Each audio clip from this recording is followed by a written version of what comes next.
Hey guys, I'm Soda here, back again to another movie review, and today we will be reviewing, trying to find it, Scream 3. Now, Scream 3 is yet again directed by Wes Craven, and what's cool about all the Scream sequels that I forgot to mention in my Scream 2 review was that every single Scream sequel has not all of them, but most of them have like different settings. Like they're always like being different with like the scenery and all of that. Like the first one was like a neighborhood killing movie, but with the second one, it took place in a college facility, and now in this one, it takes place in Hollywood, which is awesome. I really dig that setting a lot, and even the new Scream is going to take place in Times Square, which it will be very interesting. So yeah, and so do I like Scream 3? Yes, I love Scream 3, but I don't love it as much as the first two, and I agree it is the weakest of the original trilogy, but there is just, it's not my least favorite. There's one that I would say is my least favorite, but even that one I love though. But but yeah, I still really love this movie. It's a great movie, very enjoyable. I think it is very underrated actually. Like many people say this is the worst, but like I said, I do not agree with that. But I can see why, but it is still a great movie. I find it very underrated. It is very enjoyable to like incredibly enjoyable. Like I enjoy it as much as the first two actually. Like that's how much I enjoy this movie. Like yeah, there's so much to enjoy. It's so funny. Like this is probably the funniest one of the series, and like yeah, and there's so much creative kills and all of that. Yeah, it's cool. Like I like it. It's great. And yeah, and like the whole setting was, I dug the whole setting. Like I thought that was the perfect setting to end off like an original trilogy was in Hollywood, where all the main horror movies are filmed. Like where all movies are filmed, and that's why all the killers go crazy is because of movies. So yeah, to be Hollywood, that was the perfect setting. And what else was I gonna say? But it does have, this movie does have a few flaws though. Like there is some stuff that I found to be kind of weird, and there are some stuff that I was like, yeah, like why didn't this happen? So yeah, so that's why I say this is like one of the weaker ones, because there's a lot of weird shit which I'll get to, but I did like it though. But this movie's what I didn't like about this movie, but I also liked it too, but at the same time didn't like it. I mean, I actually really liked it, but okay, this is what it is. Sidney Prescott is not the main character of this movie. The main characters of this movie mostly go to Dewey and Gail. They're like a lot more of the stars of this movie, but Sydney, she's not really much of the main character much, so yeah, that's why I feel that's really weird. Like, that's weird how Sydney's not the main character. But I still like it though. I still like that because I really dig Dewey and Gail being the main characters, because they are amazing characters in this movie, and the fact that they got them to be the main characters, it still worked though. Like it still worked because they were still really funny and really interesting and really like cool to follow through, you know? Like yeah, they were great. And yeah, but Sydney, she barely was even in it though. I mean, not as much as like Scream 4 and as much as Scream 5. I mean, Scream 4 she was in it quite a bit. But with this movie, like this movie tries to make you care about Sydney's mom, like the whole Prescott family, but how can we even care about that if Sydney's barely even in the movie? Like a member of the main member of the Prescott family is barely even in the movie. So yeah, I mean, like I said, I like it, but at the same time, I don't like it because I'd rather have Sydney be the main character, since that's what they're basing this movie off, is the Prescott family. But I still dig Dewey and Gail being the main character because they're still great. But yeah, I don't know. Like I like it, but at the same time, I don't like it. You know. But I'm more on the like it side. You know, like I'm a lot more on the like it side. But I'm just feeling that way. You know, like yeah, cause yeah, like I keep saying, like Sydney should have been easily should have been the main character, but it's not too bad, you know. But what else was I gonna say? At least it's bearable. What else was I gonna say? And a weird thing about this movie is how we keep following with Sydney's mom, even though we already got to see a lot of her backstory in the first one, that she was a fucking whore, she wasn't a good person, she slept with Billy's dad and all of that.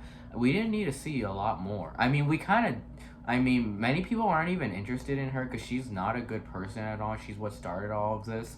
But I mean, I guess what we got of her was fine, but there's also this other shit too where Sydney keeps like daydreaming about her mother being a ghost and like with a white cloak and like scratching on her window. I thought all those things were very weird. They made this movie not feel like a slasher movie. They made it feel like a weird like psychological thriller.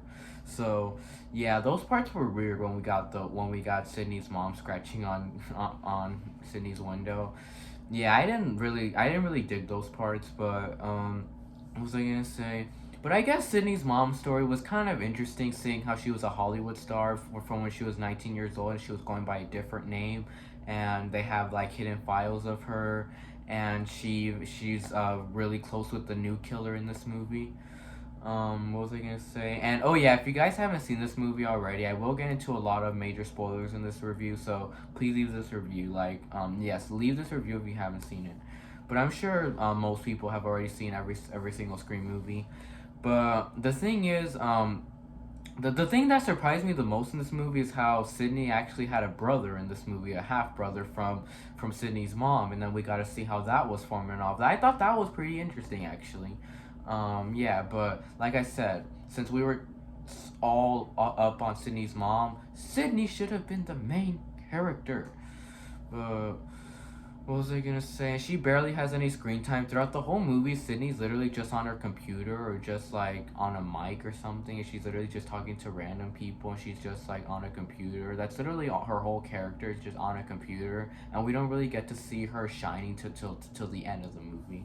But she does have some cool moments here. Like there was a really cool scene with Sydney where she visited the set of the Stab 3 that they were filming, and it was literally the exact same thing as the neighborhood from the first movie, and she was getting a lot of flashbacks in the end of in the end of the first Scream in Billy's house.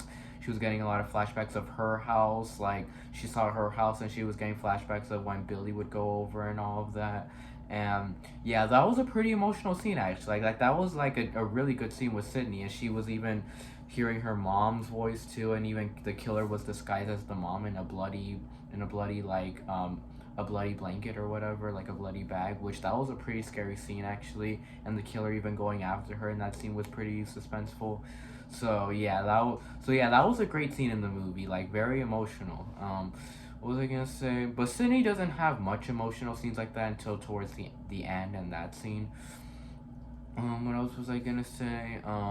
But let's get on to Dewey and Gail now, because they're the stars. I really, really enjoyed like their whole bond, like their whole relationship in the movie. They literally made this whole movie like amazing for me, because we have Dewey and Gail investigating on the killer again, finding out secrets about Sydney's mom, and even teaming up with the actors of Stab 3 to learn about the secrets, like what the killer's doing. And I like the killer's motivation in this movie. He's trying to recreate Stab 3 on his own. Like he's writing his own version of Stab 3, and like he wants to do it by himself. So yeah, and this is the only Scream movie where we have one killer, just one. But I really dug that though. Like for what this movie needed to be, it did need just one killer. And I think this movie was originally gonna have two killers, and it was gonna have one of the other actresses as the second killer. The I forgot her name, but she had like short hair and she was portraying Sydney in the Stab 3 that they were filming. They said that she was gonna be the second killer, and she was gonna be what was her name? Roman, the main killer, his love interest, and she wanted to like side with him so she can be a Hollywood star and all of that, because she was struggling because she really wanted to be like an actress, but she couldn't. And then there was even a part in the movie where she said, "This is gonna be my last memories of Hollywood because I won't be here again." So yeah, I think that would have been really interesting too, because we were seeing that a lot in the movie, and there was a lot of like implications to her being the killer too. But for some reason they scratched that off. But I think that would have been very interesting actually. But I guess it's still cool just seeing one killer. What was I gonna say? But Dewey and Gail, like them teaming up with the actors was really cool too, and like them like even like yeah, just them going around finding secrets was really cool, and Dewey was awesome. I would say that this Wait, no. This is the best Gail has been, to be honest. Like Gail, this is the best she's been in this movie. But Dewey, there was one more movie in Scream that I would say he was the best at, but I'll get to that. But Dewey, he was still fucking awesome in this movie. He was even better in this movie than in the first two. How he was still investigating. He was out of Woodsboro. What else? Yeah, he was still falling in love with Gail. At first, they were having trouble with their relationship, but then they start falling in love really fast. Um, Anything else I should say about Dewey? And he was really funny in the movie too. And yeah, and he was smart too. Like he was being really smart in the movie, and yeah, like yeah, his whole chemistry in the movie was great. And then Gail, she was awesome too. How she was always teaming up with this other girl named Jennifer, and like what else? And she was like, she also cared about like solving the case too yet again. And she's in Hollywood, just looking at the set of Stab 3, and she's like, talk about deja vu. Yeah, what else? And Gail, she is still yet again really funny, and she has a lot of great moments, like when she punches Jennifer, and she's like, my lawyer really loved that. She's like, not as much as I did. Yeah, and what else? And yeah, she's still really cool. She even has like the gun too, like her and Gail, her and Dewey like have the gun, and like they're trying to really hard to hunt down the killer. Um, Anything else about this movie? Anything else about Gal? I think that should be it about Gal, but she was still really, really cool in this movie. Like, this was the best she was. And then we get this other character named Jennifer, which I really, really liked her.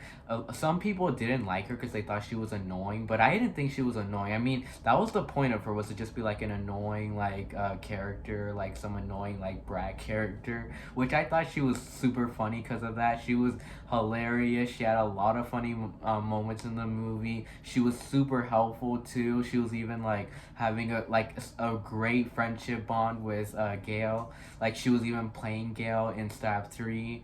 And what else? Yeah, she was very heroic too, and she was just like she cared about investigating the case on the killer too. Like even though she's an actress, like even though she's so bitchy, like she still wants to like take down the killer with Gail. So yeah, those parts were really cool. And I think she was also doing it because like her boyfriend, or like her, yeah, I think it was her boyfriend, like killed the killer, like killed him, like in the like that little trailer or whatever, where he was smacking him in the head so many times with the pan, and then he stabbed him. But that was a cool scene actually. I really enjoyed that scene. What else? Anything else about Jennifer? And yeah, she had really cool. So yeah, like I said, great moments. And like I love that scene where her and Gail were like going in the basement and looking at the files, and they even run into a actress that looks a lot like Carrie Fisher, which Carrie Fisher played Leia. They were even like, "Are you Carrie Fisher?" And she's like, "No, my name is Bianca. I know I look a lot like her, but Carrie Fisher got the role. Like I was this close to playing Princess Leia, but Carrie Fisher got the role because she slept with George Lucas." Yeah, that was a really funny scene, and obviously that's Carrie Fisher in real life playing her. And I really dug Carrie Fisher's cameo in the movie. Anything else I should say about Jennifer? I think that should be it. But she was great. Any other characters in the movie?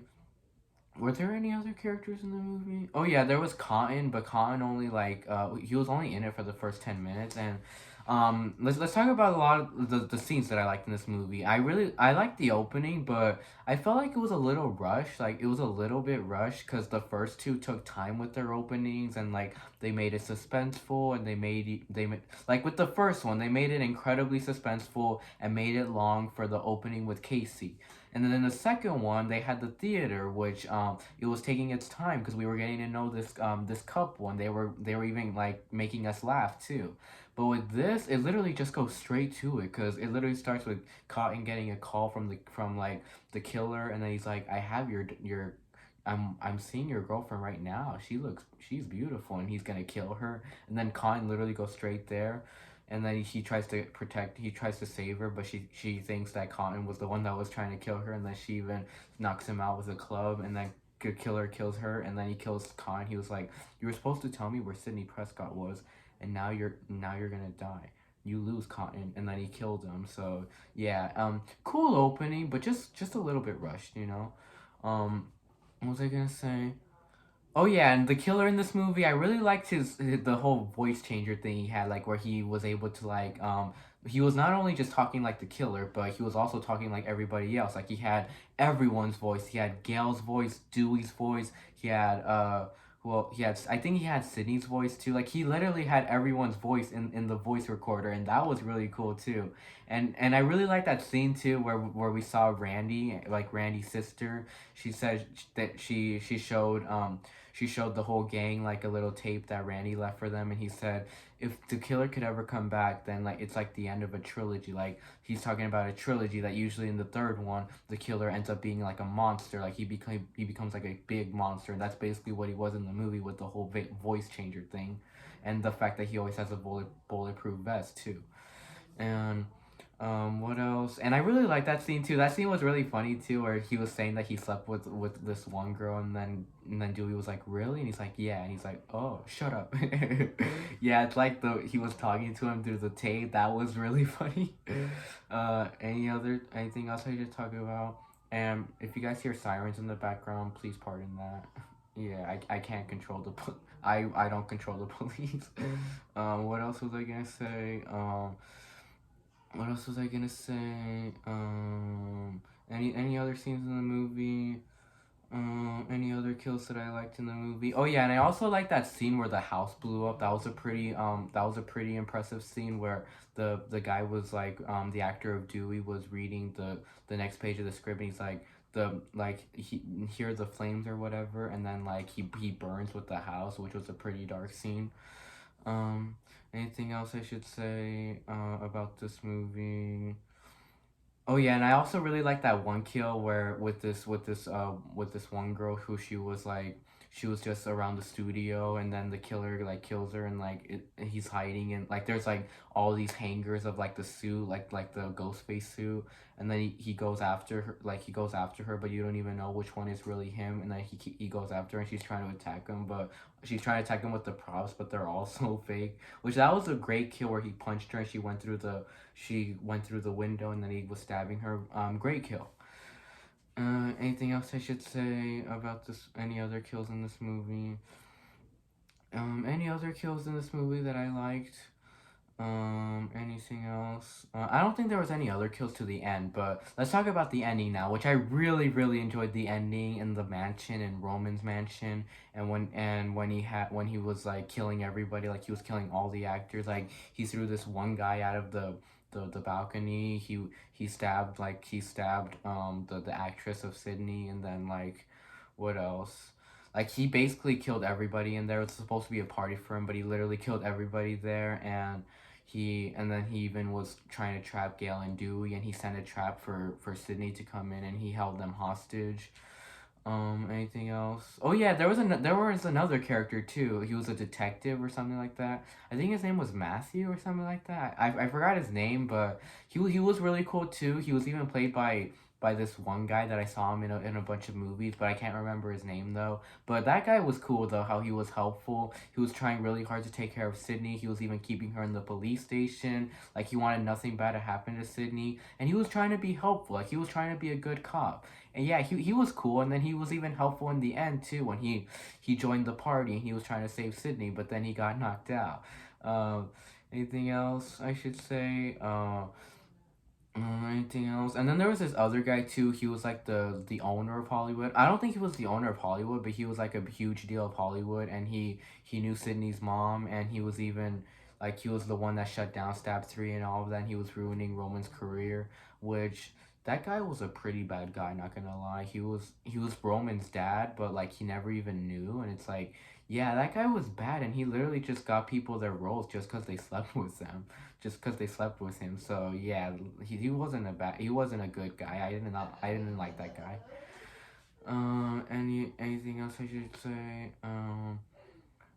So yeah, in the ending, that part was really cool where they were all like being chased in the house, like how the killer kept showing up out of nowhere, cause like he knew all the secret rooms and all of that, cause it was Roman's house, and what else? And there was this was a really sad moment, not gonna lie, where the killer kills Jennifer, where she's trying to scream Gail and Dewey, but they can't hear her because she's through like soundproof glass, and like he's stabbing her and stabbing her, and then they're shooting the glass, but it's too late because Jennifer already dies, and that was a pretty sad scene. I felt really bad for Jennifer there. Any other scenes I should talk about? Oh yeah, and then the whole scene where where the killer reveals himself that it's Roman was pretty cool. Where he's trying to kill Sydney, like all of this that happened was his fault because he was the one that told Billy about his mom having an affair with his dad and all of that, and he's the one that made Billy crazy and had everything else happening. And what else? I mean, all of it was his fault, but it was kind of all of it was the mom's fault, but it was kind of his fault for telling Billy. And then what else?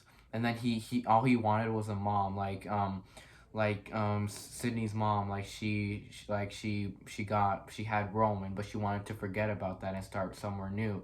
And then Roman tracked her down, and he just wanted a mom. Like he was like, "Hey mom, I'm here," and she just slams the door at her face, and she's like, "You're nothing. You're nothing. You're literally just a cop. You're literally just something from like the actress's name that she went by." So she was trying to forget about that, and she just slammed the door at his face, which that was incredibly messed up. Even though she was trying to be someone else, that's still her fucking son. So yeah, that was super messed up. So I can definitely see where Roman's coming from, and that got him mad, and that's what got him the rage to stalk his mom and see what she's doing. And then that's when he told Billy. So I can definitely see where Roman's coming from, and Roman was definitely a great villain, like I said. Um, Anything else I should say? And yeah, I really liked that scene a lot where he was like going after Sydney, and like they were shooting him a lot, but he wasn't dying because it was bulletproof vest. And Gail and Dewey made it there on time to save her, and then they ended up shooting Roman in the head, yeah, that whole scene was pretty cool. And yeah, and that scene was cool where she held Roman's hand because that was her brother. So yeah, and like he that like she was Sydney was the main person that Roman was going after. What else? So yeah, great ending to the movie. Yes, cool ending, and it could have been the ending of Scream, but we still got two more sequels. But this was the ending, I would have had no problem with it. But I still like the rest of the sequels that came along, though. It's not like in other trilogies where like after the third movie they all suck, cause like they do that a lot. Like with Indiana Jones, it could have been a perfect trilogy, but they did another one which fucking sucked. But um, but with this, it's actually cool, cause like after the third one, it still gets good. Anything else I should say? And then I really liked the ending too. Like I thought the ending was really satisfying, where we were at Sydney's house, and then they were gonna watch a movie with popcorn. Even the detective was there too. And then Dewey proposes to Gail. Like he gives Gail the book. He's like, "Sign this book," and she's like, "But you hate that book, Dewey." And he's like, "Well, please sign it." And then she opens it, and then the ring is right there. That was really cute, and she says yes. And yeah, and then like they all go and watch their movie, and before Sydney joins them, the door opens by itself, and then she just looks at it and she just smiles and then leaves. Great ending, like great ending to the movie. So yeah, this movie was great, but like I said, it has its problems. So to rate this movie, I'll rate it an A minus. Yeah, great movie. So yeah, bye, and see you all in the next review.